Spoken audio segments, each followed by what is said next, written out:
Hey, what's up guys? Welcome back to J.P.BBQ. Appreciate you guys tuning in. You ever wonder about the heat zones inside the pit of your Lone Star grill? I'm gonna show you a neat little trick that I learned off of another YouTuber on how to determine the heat zones inside the pit of your Lone Star grill. You guys stay tuned, check it out.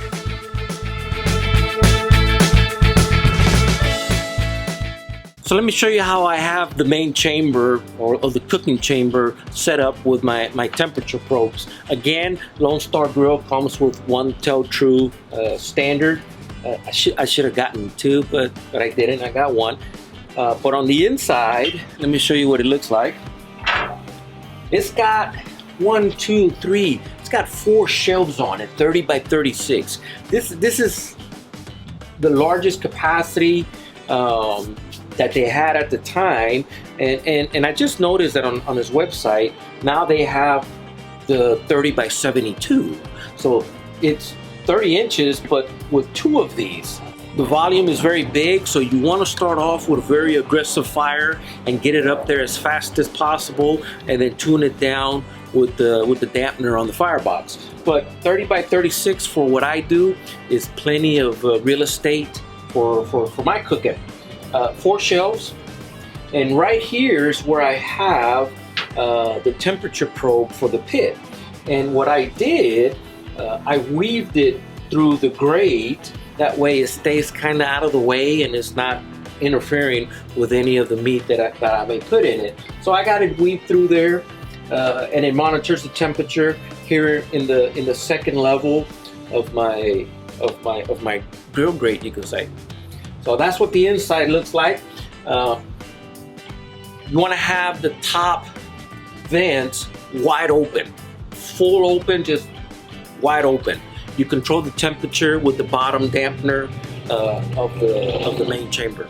Here's how accurate these Tell Trues are.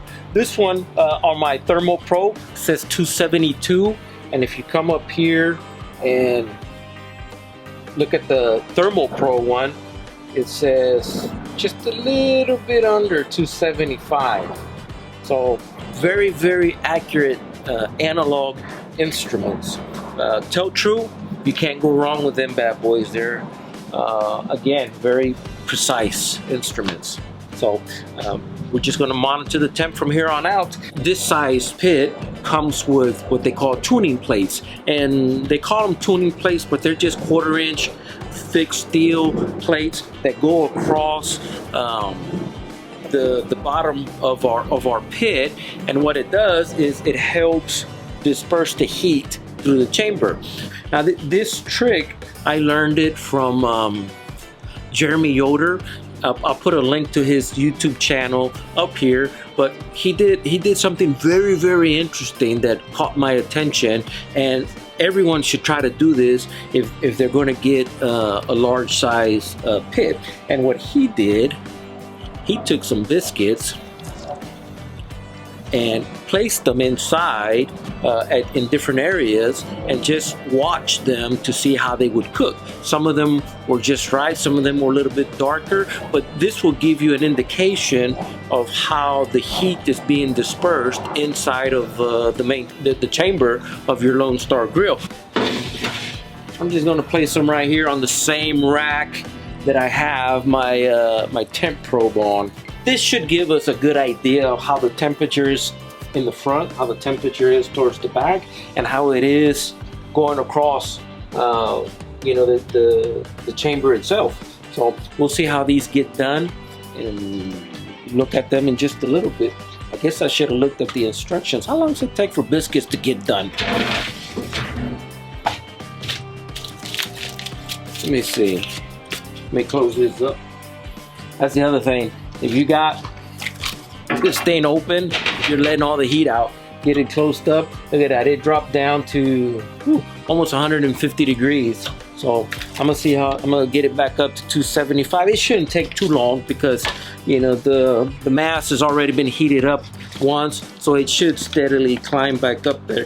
But it says on the directions to heat the oven to 350 degrees. Place them apart. Should take at 350. It should take 13 to 16 minutes. So I'm only going up to 275, between 250 and 275. So maybe 20-25 minutes. We'll see. We're not cooking these biscuits to eat. We're cooking these biscuits just so we can monitor or visually see where we have hot spots inside of the chamber. Just want to show you how fast the temperature inside got back up.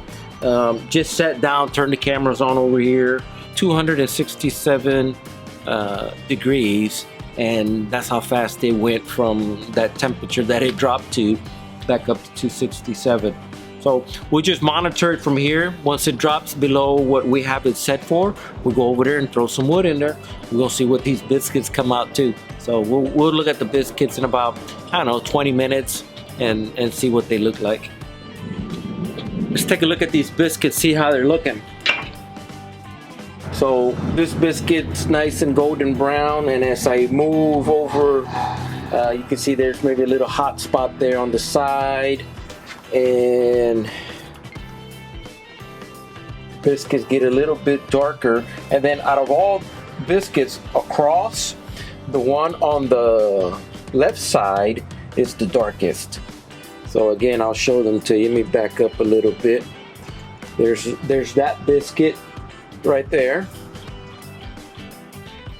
and to be truthful, there's not that much difference between these two biscuits and even this biscuit, but this biscuit on this end is a little bit darker. And if we look at the one further back, the one on the back row, we can see that there's not that much difference between that biscuit and maybe that biscuit as far as color is concerned, and even across. So these first three biscuits are pretty good, but look at this one. Look how dark that one got. That one is a little bit darker than that one. Can you see? Went ahead and pulled the bottom rack out so we can take a look down in there. I'm going to show you with my other camera. This is the way I have it. I have the first one on this side closest to the firebox, and then there's a little gap there, got that plate, and then this gap's a little bit bigger. But if you notice, I don't have a tuning plate right there on this side, and that's the side where these biscuits are the darkest. So the heat is coming from the firebox, travels, and a little bit comes up through these openings, but then the majority of it comes up right here and hits this side. So the way I have it set up, the left side is a little bit hotter than the other side. That's interesting. It takes a little bit of time to do this, but it's well worth doing it, trying to figure out what hot zones you have inside of the vertical smoker. But it's something you're gonna need to do. Went ahead and pulled the biscuits out. You see the bottom of it, it took on the design of the grill grate. That's pretty cool. See what it looks like when I spread it apart. Oh yeah, look at that. Got some heat in it. I don't know if it's the dough or what, but it doesn't smell like it took on smoke, for being dough. So what's it taste like? I don't know. We're gonna find out.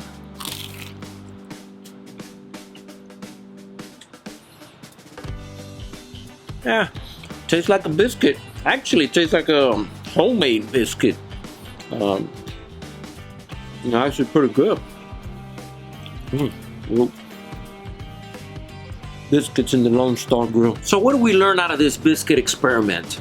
Number one, we learned that the Lone Star Grill offset smoker is pretty efficient in distributing heat amongst the chamber inside with the aid of the tuning plates.